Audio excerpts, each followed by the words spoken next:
Nobody in the world has more molded parts than I've made. Wings, fuselages, flown them in the top 5, crutches, motor crutches, wheel pants, and I've done it as a challenge. I've done it because I enjoyed a challenge, and I'm not as challenged by duplicating the same plane over and over again as some people are, even though that certainly would win you more contests. I'm challenged by learning the technology. Now, I need to get a brush, and this is ready to use, and we are on the clock. The resin is already stirred. Do I bother to put a brush in it? I've tried stirring it with a brush, and I was a little bit skeptical that the brush hairs would absorb some of the catalyst and change the ratio. Again, I'll re-stir this even though I've stirred it. You never can stir resin too much. Now, I don't know if Wayne has a little bit different way of doing this. The problem is when this is in one big lump like this, it tends to go off very quick. So the first job is to get it out of one big lump. Get some of the table clean. I've found the tin foil to be helpful.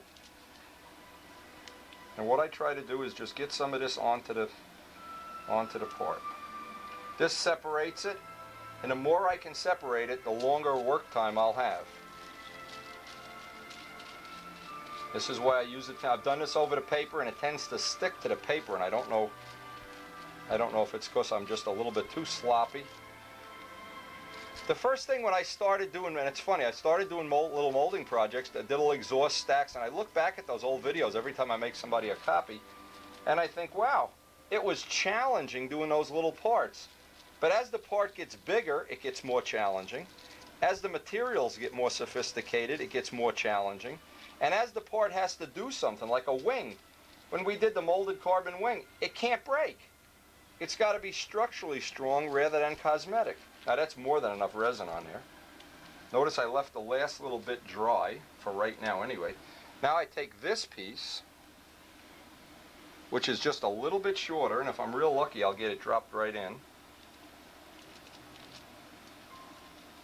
Okay, and it's a little bit shorter than its carbon part, because as we wrap this, it's going to wrap like, I don't want it to end with e-glass. I want two layers of each. I'll lay this out in the resin mix. Make sure I don't have any dry spots whatsoever.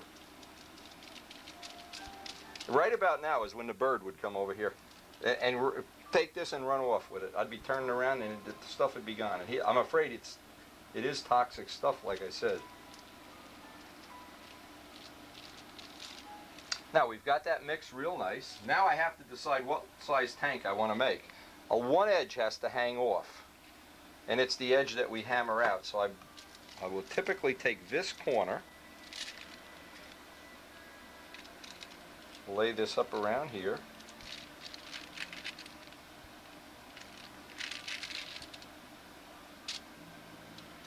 and again I'm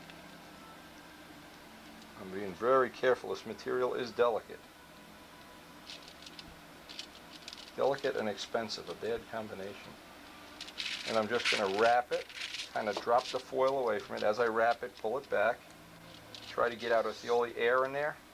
The more the air I can get out before I actually put this in its shell.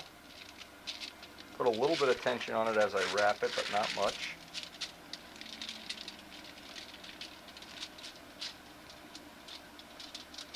I've still got enough resin on there. Get out all the air. Again, it took me a couple of times to figure out. I tried wrapping the 2 e-glasses first and then the 2 carbons. I just had problems with that. It didn't work as well as I thought it should. Now I'm to the end. Now I know I've ended with, can't really show this on the camera. I know I've ended with the area that I want to end with. It's that I don't have any of the e-glass sticking out, so I can just wet that last little piece.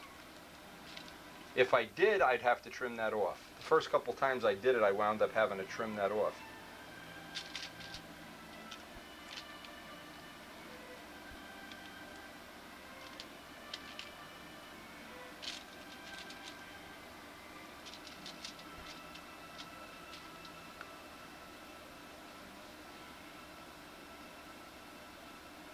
Again, it's funny, some of the people I demonstrated this at a club meeting, and some of the people had no idea how long it took to do this. They thought this was like, oh, you just look at the mold and then the material walks across the table and jumps in the mold. Lots of luck, pal. So now, we're not concerned about the resin on the outside. What we are concerned with, want to get a nice even pull here. We want to leave enough hanging out one side of this. In fact, I got it upside down.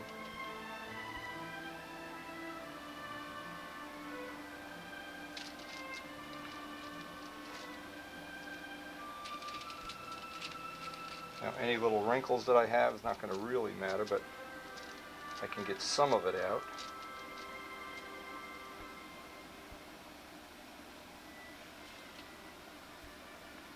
Getting some of the air bubbles out seems worthwhile. Now I need to take the other half of this. This is where it starts to get to be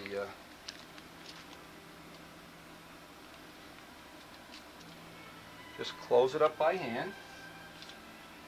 This little piece in here for now. Let it sit even. We need one side sticking out. Otherwise we'll never get that piece out.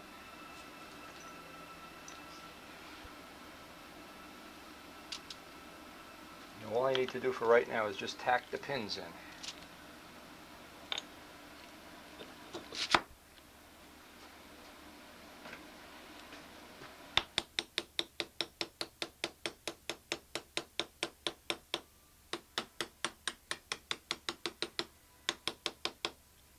Make sure this piece is in all the way, and it is.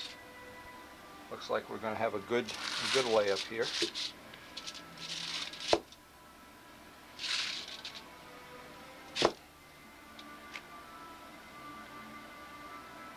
Now one by one I'll take my clamps, starting with the middle one first. And you can look down and see the resin just oozing out of there as you clamp it.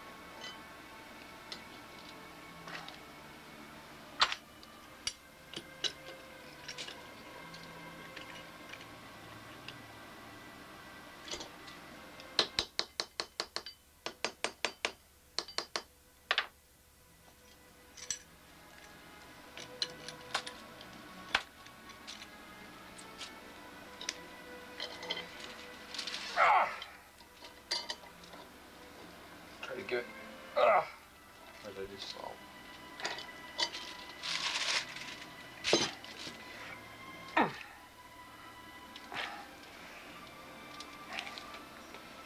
Now you can get a look at, I don't want to touch the camera while I have the gloves like this. You can see how much resin has oozed out.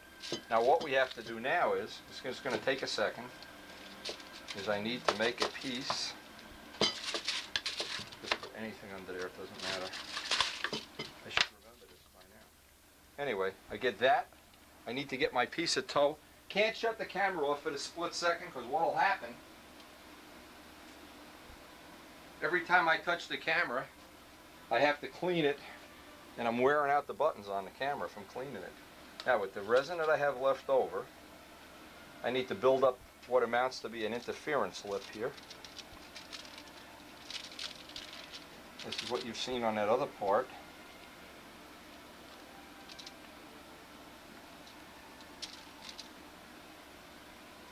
And what this does, this just holds the piece in place.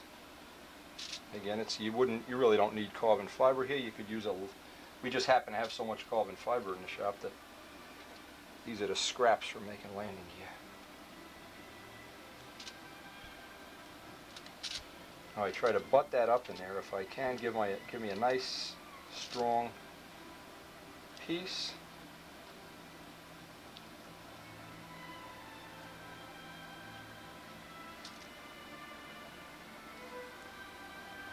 Right now, that's ready to dry.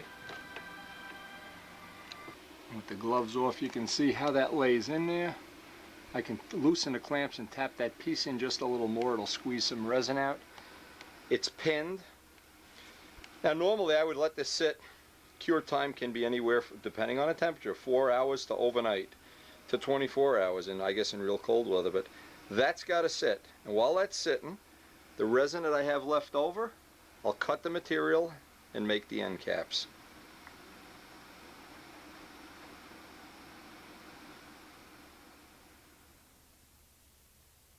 Now if we've worked real quick, the resin will still be in a liquid state, we can kind of fill these little pockets